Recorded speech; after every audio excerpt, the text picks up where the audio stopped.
Hey y'all, hey y'all, hey. Welcome back to another episode of Coming to the Stage. This is your opportunity to be introduced to another powerful woman with a powerful voice and a powerful message that I know is going to inspire, encourage, and empower you forward. If you are new here to Come into the Stage, again, hey sis, hey, I am Andromeda Raheem. I'm the founder of She Wins Society. And every Wednesday and Friday at 7 p.m. Eastern Standard Time, you can look forward to seeing us right here on YouTube and Facebook Live with these inspiring conversations that we're having with these powerful women. The conversations that we are having are ones that are going to uplift you.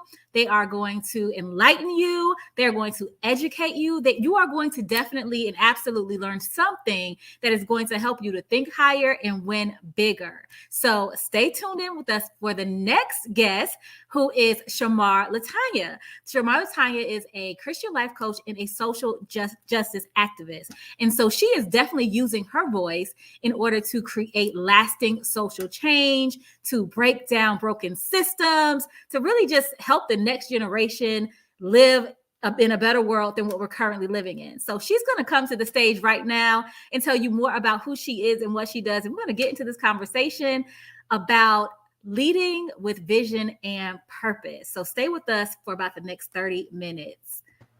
Welcome to the stage, Chamar. Hello. Thank you for having me on She Wins again. Y'all know I love it here. Y'all haven't heard me say that already. Y'all know I love it here. Yes, welcome. It's so good to have you here. And it's also, I think, very special to have you here at this particular time because you're not new to the She Wins platform by any stretch of the imagination, but as life does, things change, right? Things change, our interests change, our passions change, we grow, we evolve. And so the things that you might have been using your voice for in the past are not the things that you're currently using your voice for now. So we would love to just hear a new and fresh introduction of Chamar Latanja. So my name is Chamar Latanja.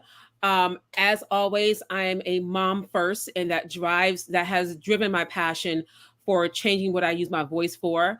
I am a social justice advocate. I am still a Christian life coach.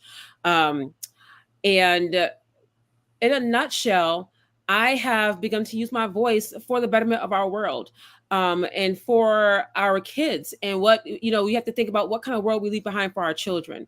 And to know me, though, is to know, if you truly know me, it looks like, oh, this is fresh and new, because beforehand I was doing a lot of work with women and helping women start over. But to know me on the back end is to know, I spent years, I helped create a social justice elementary school that was part of a social justice high school. To know me is to know that I was raised on social justice and culture and, how you treat people. And that was weaved into our faith and who I am. It is just that, it's one of those things biblically where it's such a time as this. So it seems new because how I've had to change my platform and my voice, but on the back end, behind the scenes, it's something that I was always doing. So I am a Christian life coach, social justice advocate, activist, human rights activist, and overall lover of people. I want us all to live in the best world that we can live in.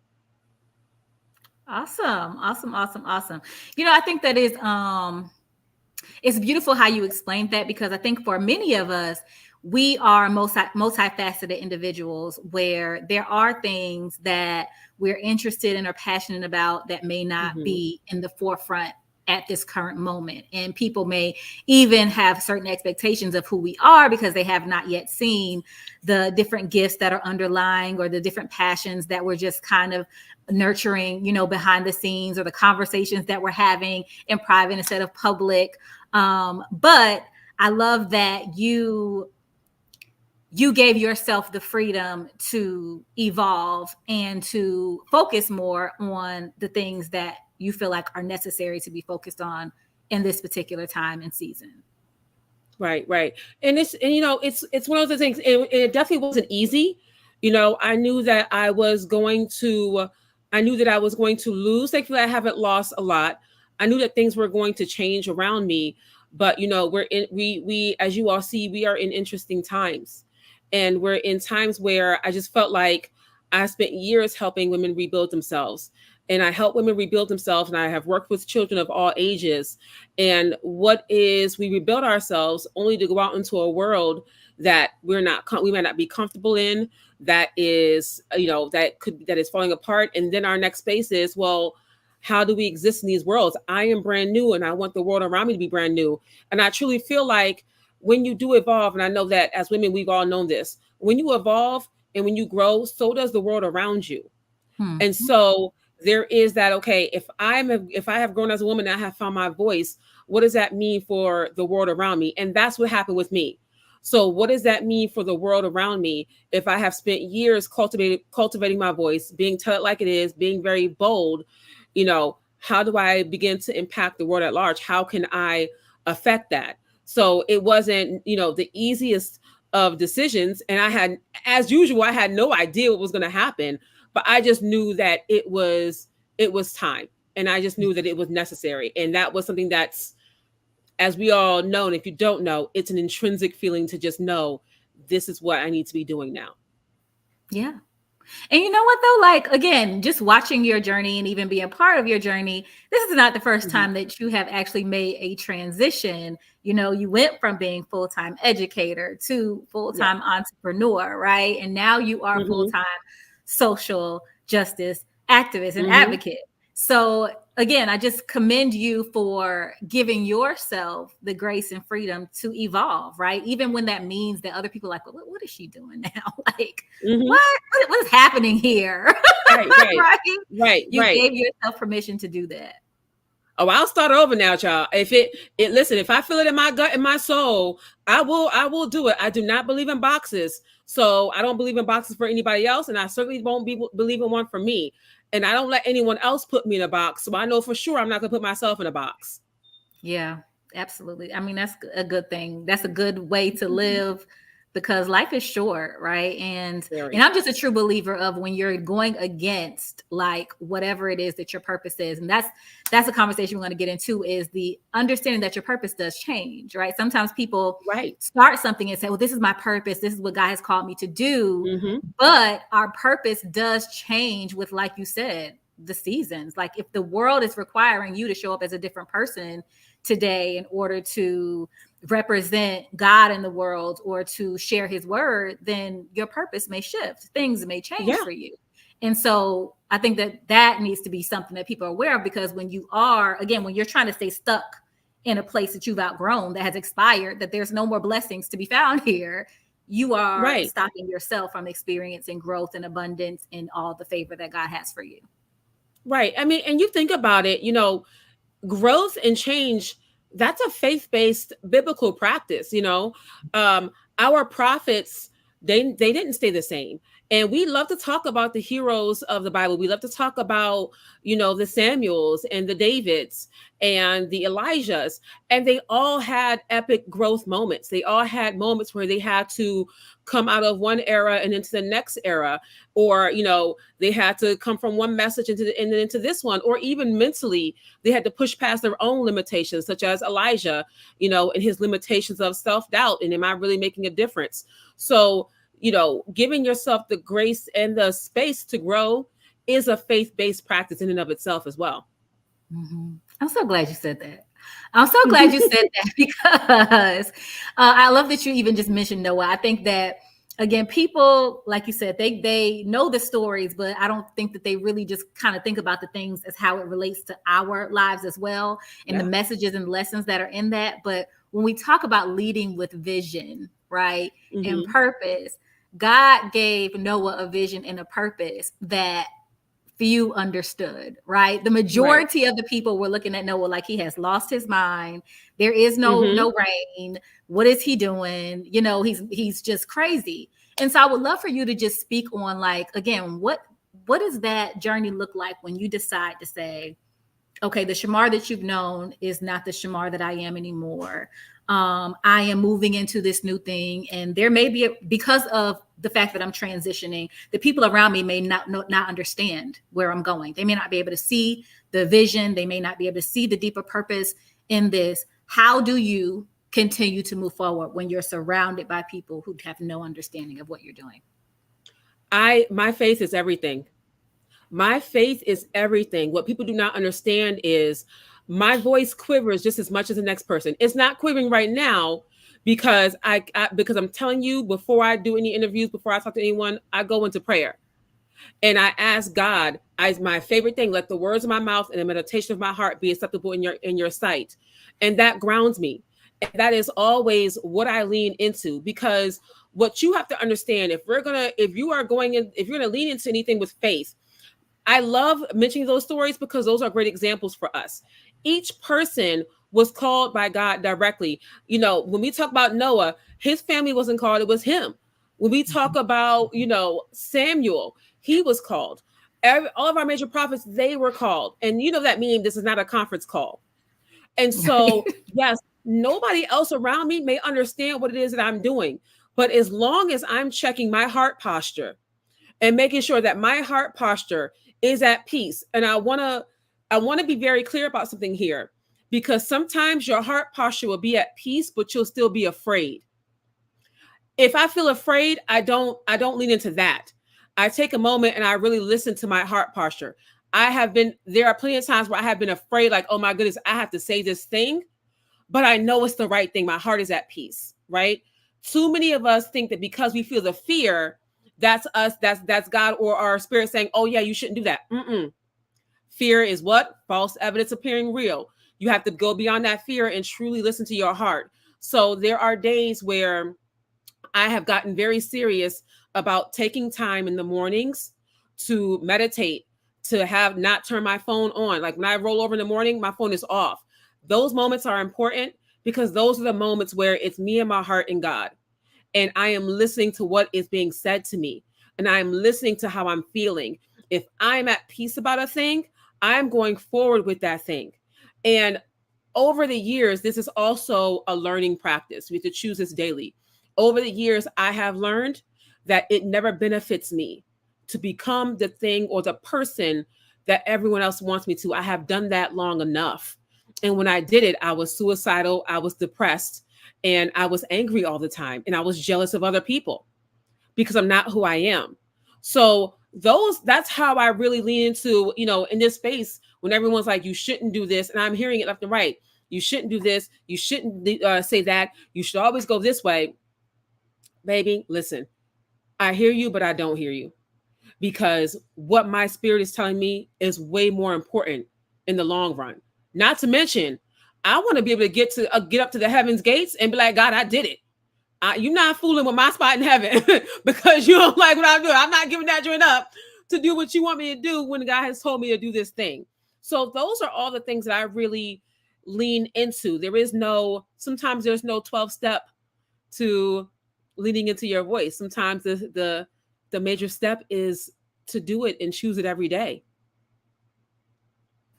Yeah, absolutely. And so this show is for, women who are ambitious, entrepreneurs, creators, leaders. And so this conversation, I think, is so relevant to that because oftentimes, again, when you are getting ready to create something, whether that is a new business, whether that is a podcast, whether that is a YouTube series, whether that is, anything really, as a creator, as a leader, right? You're saying like, I have this vision or this idea for the way the world should be.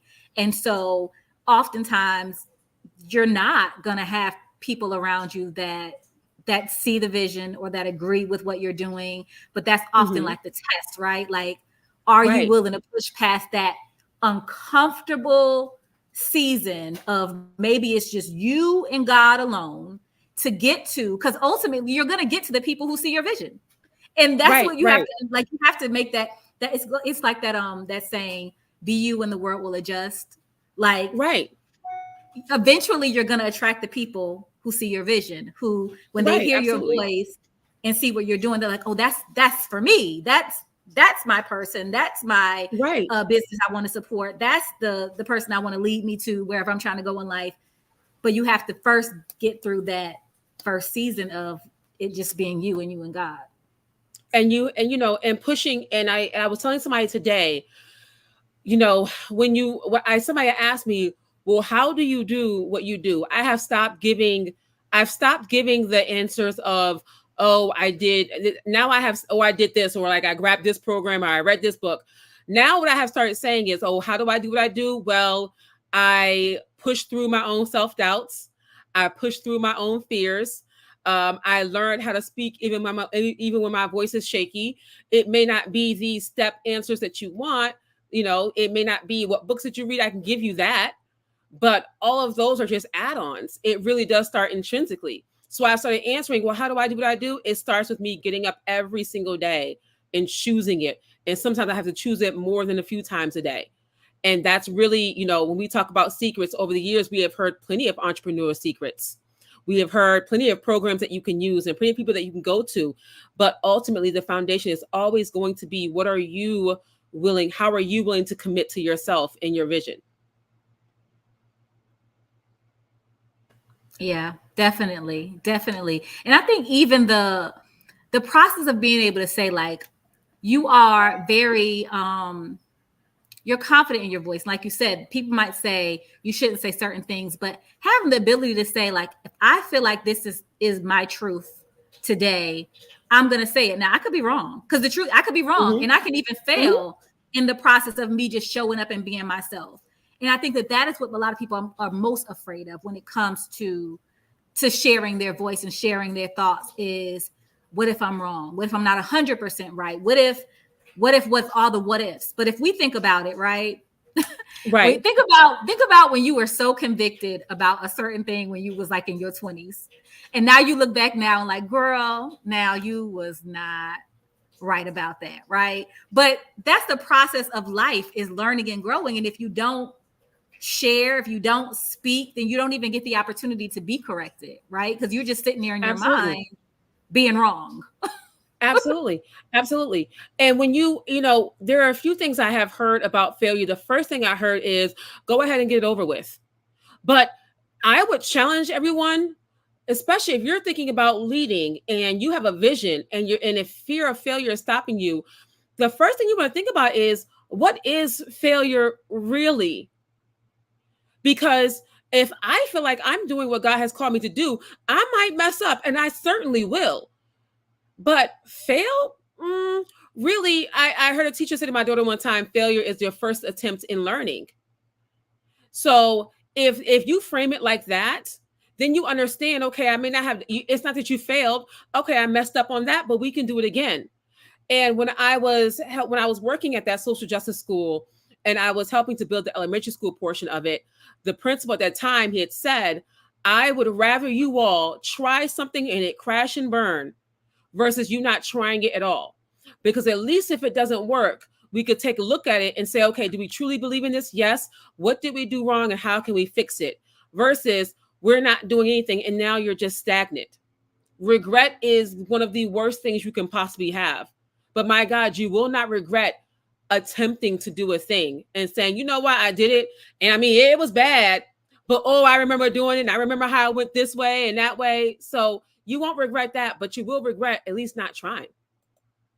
Yeah, absolutely. I agree. I think there's somebody listening to this right now, whether they're listening live or they're listening in the future, who is called to lead, but they are struggling with that imposter syndrome, right? They're struggling with that idea that as a leader, if they're going to be leading people, guiding people somewhere, that they have to be perfect.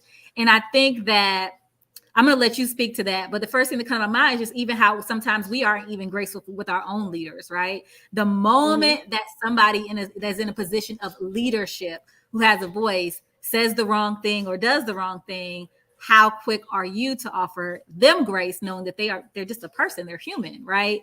And so somebody right now is, again, feeling led to lead, feeling called to lead, but they're struggling with feeling like I'm not ready yet. I'm not perfect yet. I don't know all the things yet. What do you say to them? I would say you have to remember that we are humans. We're never supposed to be perfect. And God, I always say, God knew that I was a mess when he called me. And y'all already know, to know Chamar, to know I'm going to lean into it biblically. I can't think of one person that God called that was perfect. I can't think of one person that God, one person now. We're talking now, Jesus was only perfect, but he literally came from God, like Son of God, came from God, right? But there was not one person that God called that was perfect. And so when you give someone else the grace to make a mistake, you have to give yourself that grace as well. And I would say, be honest about your shortcomings. Be honest about the things that you need to work on. Because as long as you're honest about it, and there's that humbleness of, okay, I'm always going to be a student and learn. And when you're in that position, it's not as much of a shock when you make the mistake. Like, okay, I made the mistake, but I'm only human. Say it to yourself as much as you need to say it. I'm only human. And that's what we lean into. Leadership has to be faith-based, because that's what you lean into. And so if you're dealing with that, I'm not ready, by the time you feel ready, you may be in your 80s and not be able to do much. Now, I feel like I'm just of the mindset, as long as you have breath in your body, you can make a difference, right? But you don't want to be somewhere on a sick bed then feeling ready. Typically, you don't feel ready until it's too late.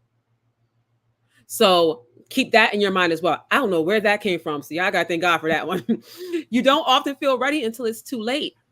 So you have to start, it's one step at a time. And a lot of people, when they feel like they don't feel ready, a lot of people are looking at the big vision, and they are forgetting that it's one step in front of the other.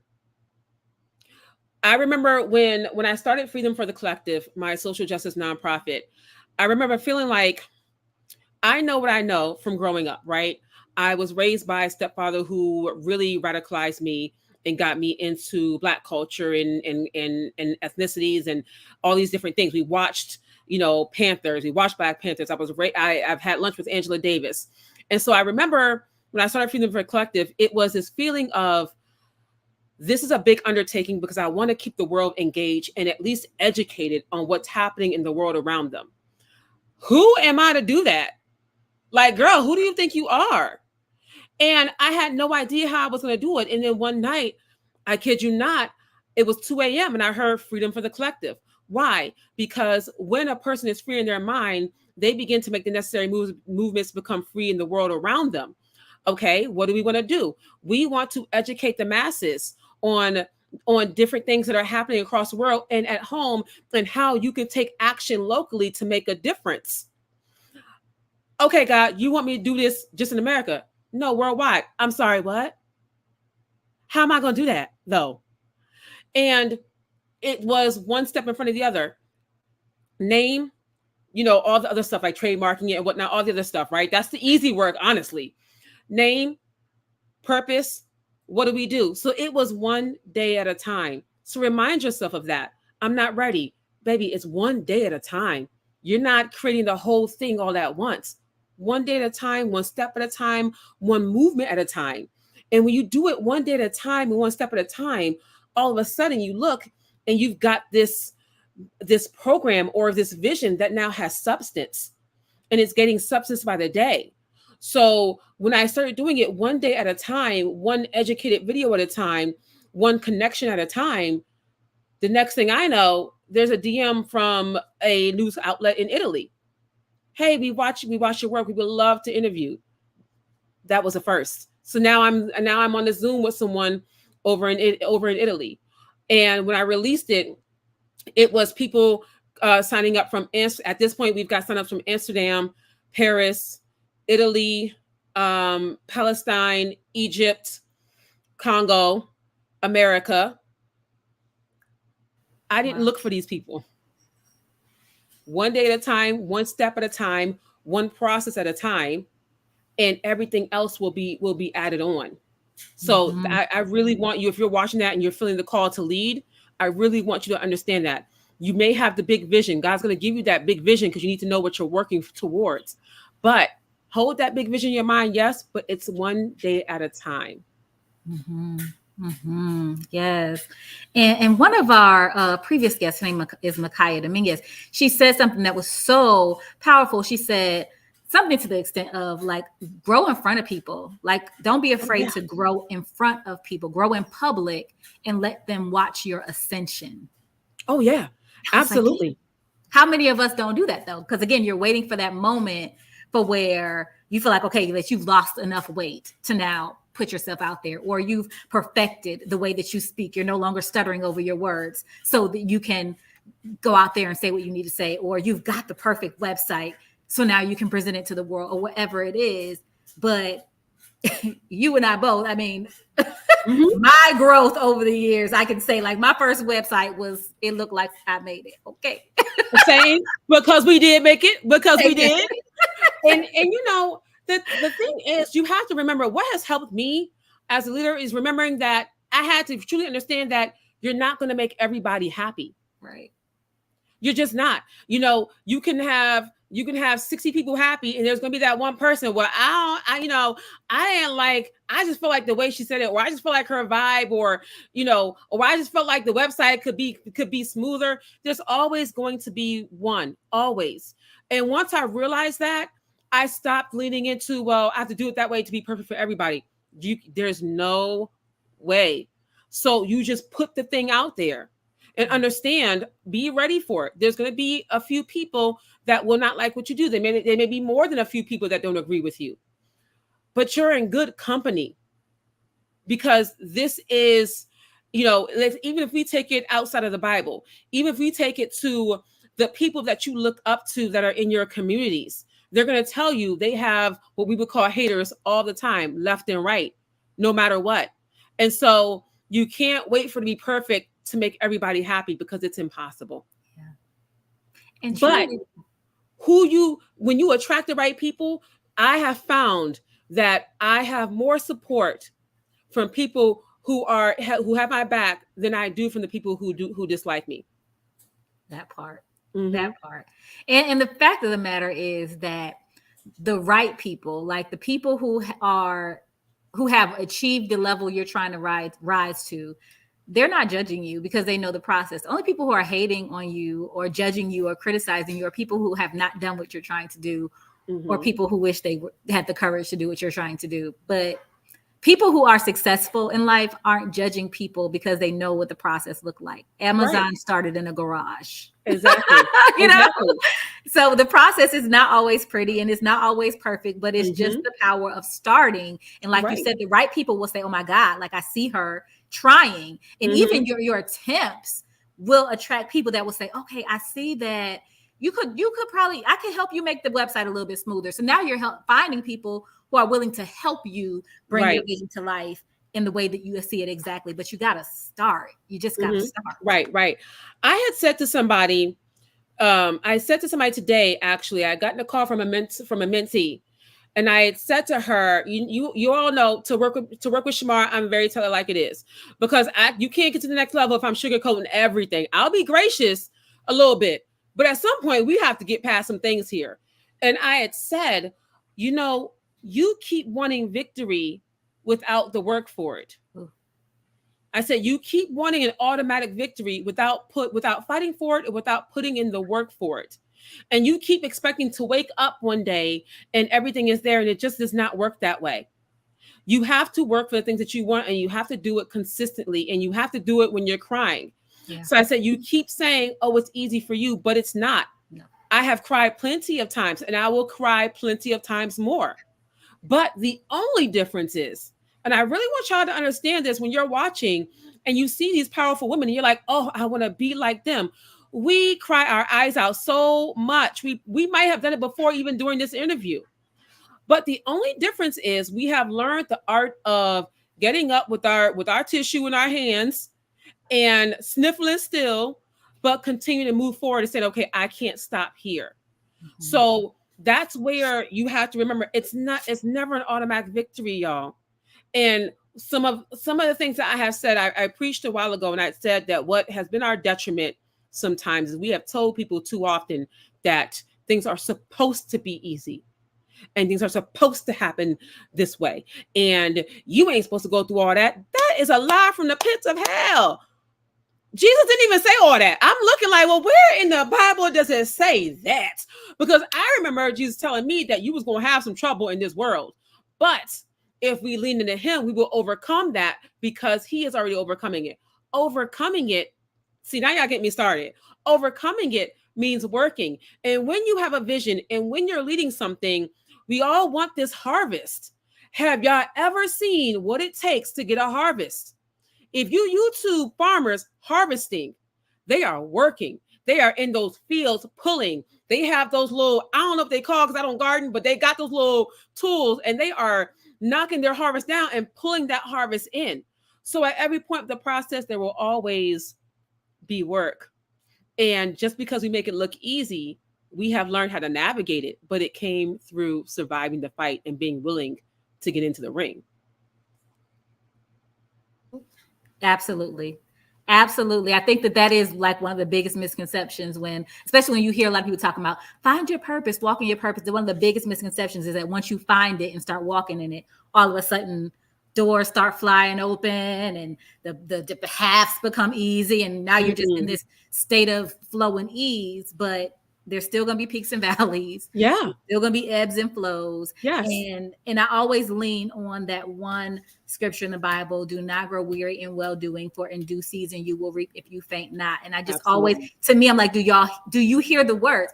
God's telling us don't faint because he know we're going to feel like fainting. He knows that in the process of doing good, in the process of walking in our purpose, in the process of serving others, in the process of, speaking his word and trying to help others, we're going to grow weary. We're going to get tired. We're going to faint. We're going to want to give up. But if we don't, then we'll reap the blessing. Right. So we just got to remember that. I think that's one of the biggest things. Again, like loving God and serving God and wanting to please God in all that you do does not guarantee you a life of ease. Right. And the excitement of, oh, I have this vision now.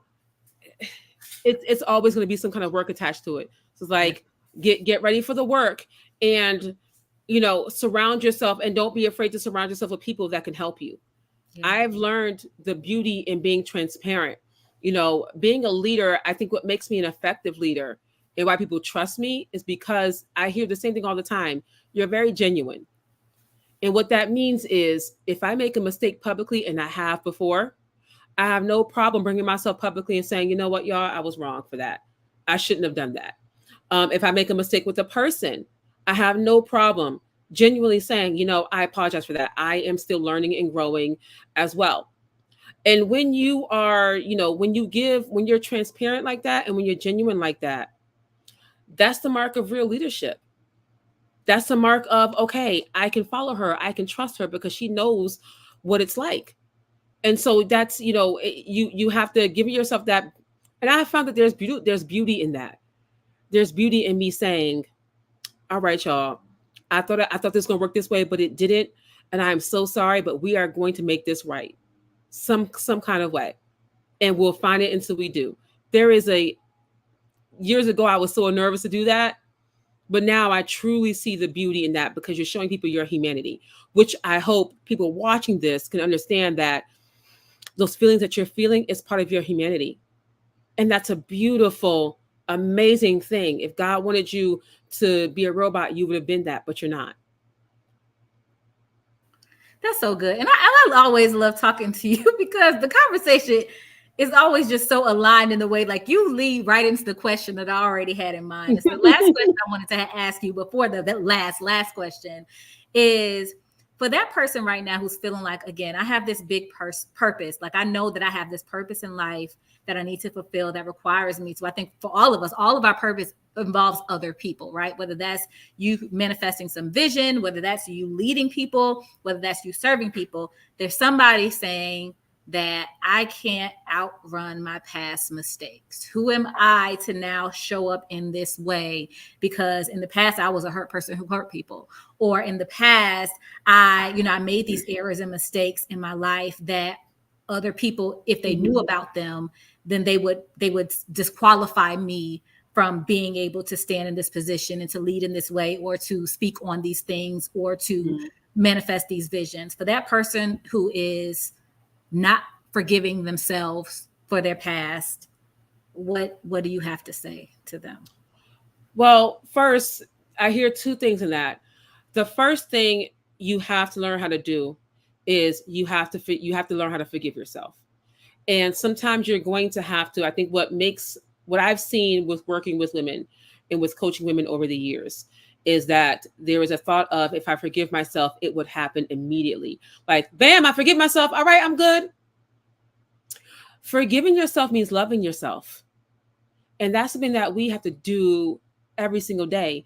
And when you forgive yourself, that means you love yourself and your flaws that go with you.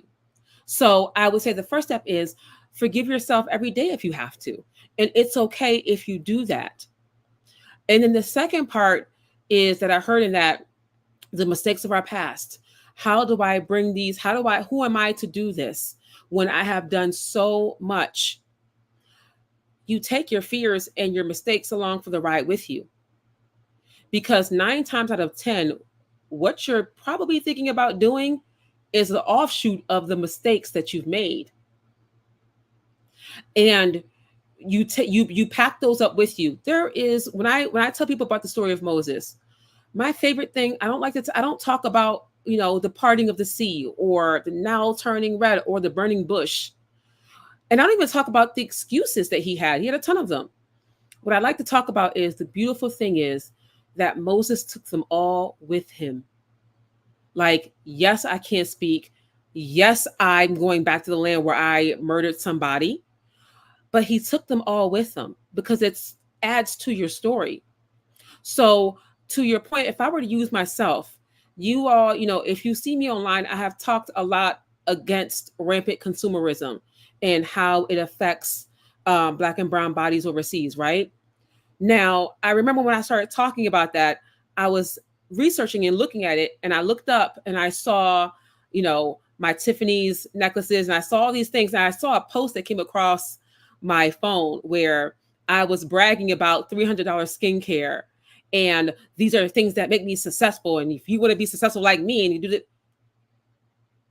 it, and that's not what success is. But that's what I was pushing. And that's what I was doing.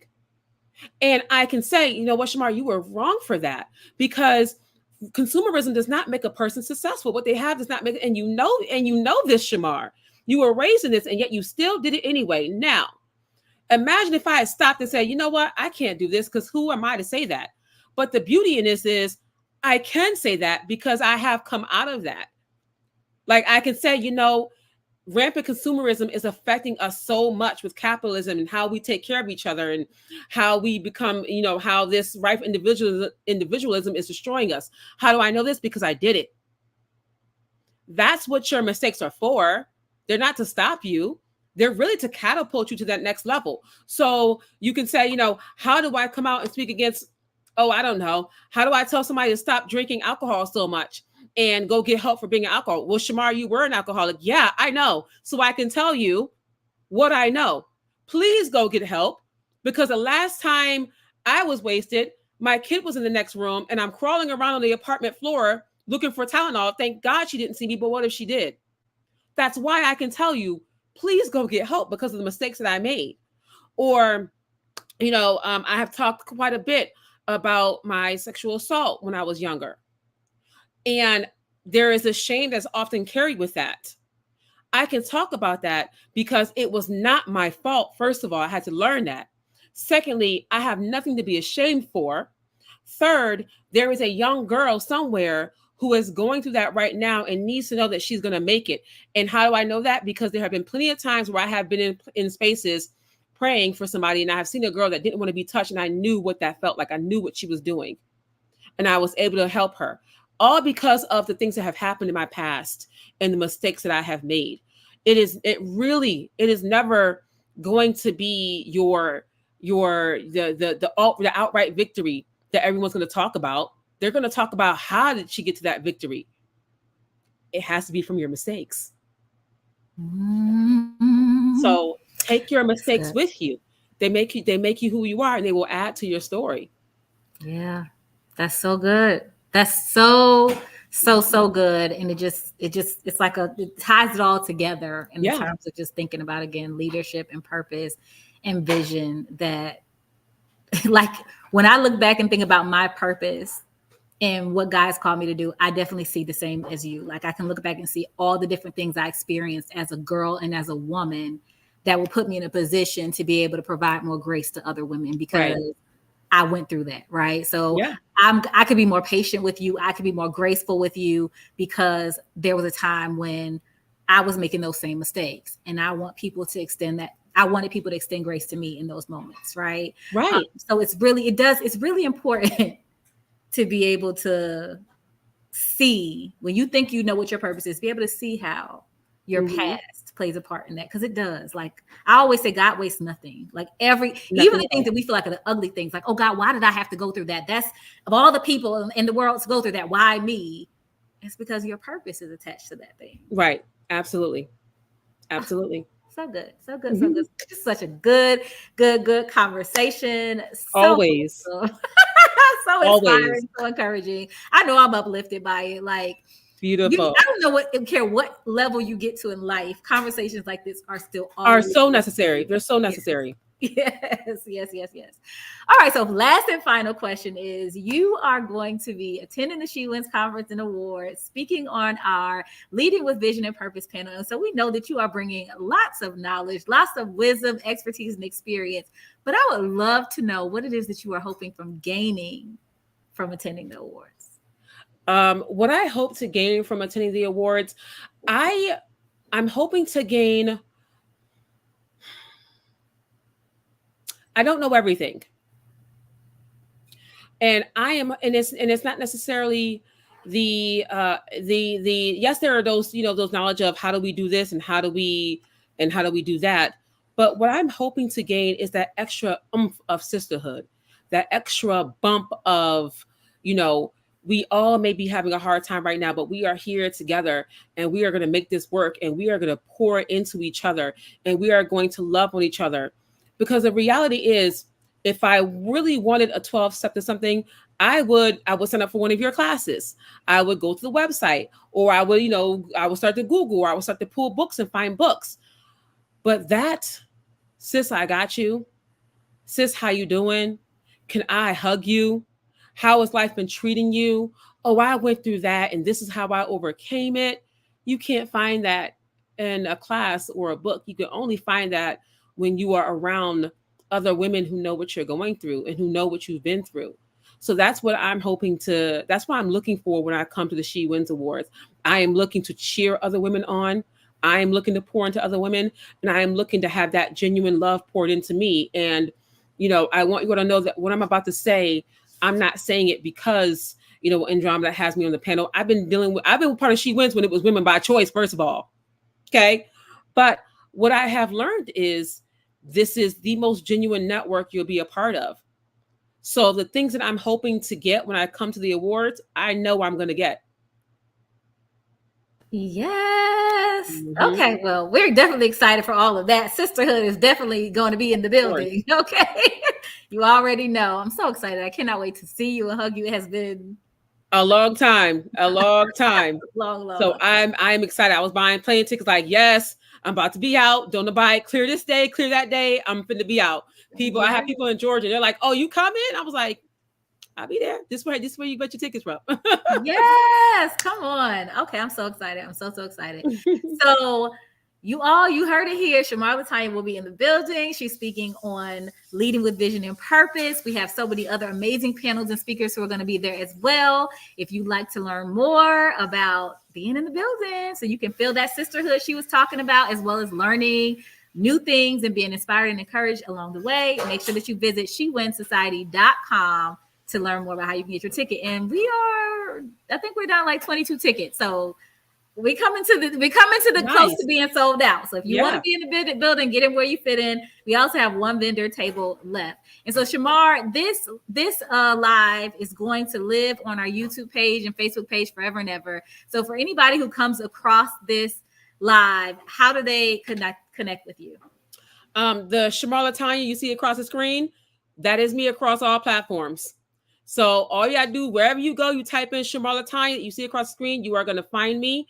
And when you go to that, you'll be able to see my website, Freedom for the Collective, which was built to amplify the voices of BIPOC people and the marginalized and the oppressed. And to keep you educated on the world around you, what's happening domestically, and how you can get involved at the local level. People are always asking me, well, what do I do? And how do I make an impact? Freedom for the Collective helps you get started in your local level, which if everybody gets started locally, that affects us on the grand scheme. Remember, I told y'all little things affect the big things. So, and the website will be on all of my platforms as well. All right, y'all. Be sure to follow Chamar Latanja. Be sure to check out Freedom for the Collective. And also make sure that you check out She Wins Conference and Awards, November 9th, 2024 in Atlanta, Georgia. Get your ticket. Learn more about all the speakers and honorees at SheWinsSociety.com. Thank you so much again, Chamar, for your time today, for your wisdom, for your knowledge, for your energy. This was such a good conversation, and I'm so excited for those who are listening now who will hear the replay, because I know that they will be blessed by your voice. Bye. Thank you so much for having me, of course. Thank you. Thank you.